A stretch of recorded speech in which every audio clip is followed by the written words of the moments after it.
Good morning, everyone. Junas Obanana here. Do you ever wish to reduce carbon dioxide emissions when driving and reduce air pollution considerably? Well, now we don't need to wish no more because we already have all electronic vehicles, also referred to as battery electric vehicles or EV cars. Electric vehicles or EVs have an electronic motor instead of an internal combustion engine. Put simply, electric cars give us cleaner streets, making our towns and cities a better place for pedestrians and cyclists.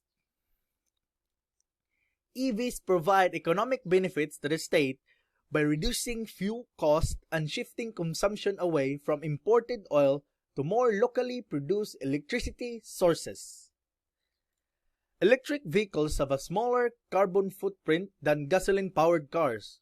No matter where your electricity comes from, the electricity that charges and fuels battery electric and plug-in hybrid vehicles comes from power grids, which rely on range of sources from fossil fuels to clean renewable energy. These fuel saves become additional disposable income that will be spent mostly in the local economy, creating additional jobs in the states. Currently, EVs are used mostly by particular social groups like environmentalists, early adopters or technological enthusiasts, and people with above average like young or urban citizens. Well, there are also disadvantages on EV cars. Firstly, their batteries need rare metals.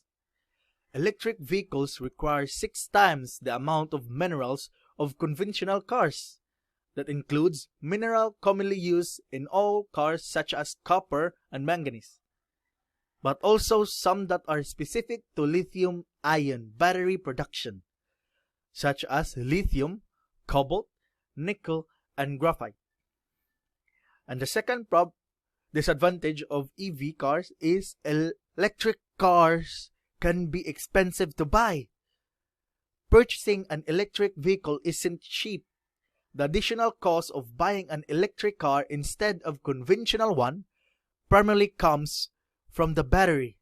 Important reasons for this are the raw materials used in the battery as well as the expensive processes involved in battery production.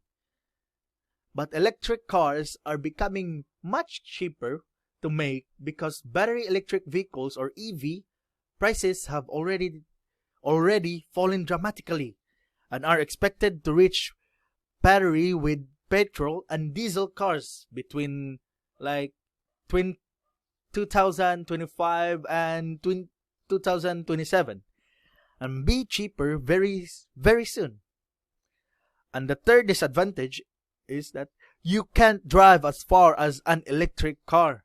Most electric vehicles about 2016 were capable of above 100 miles of driving before they need to be recharged. Current electric vehicles travel about 250 miles on a charge. Though there are some, such as Tesla, that can be above 350 miles on a charge. But EV's production tech are working hard to find a way for all the EV car battery can withstand long distance driving. And the last problem or disadvantage of an EV car is there aren't enough charging points. But as Elon Musk said and promised that he will make plans for a worldwide spread of charging points on every town and cities, on every parking area, for as consumers to charge anywhere, everywhere around the world and never to be afraid to lose power ever again. And that's it. The end of my presentation. Thank you for listening, everyone.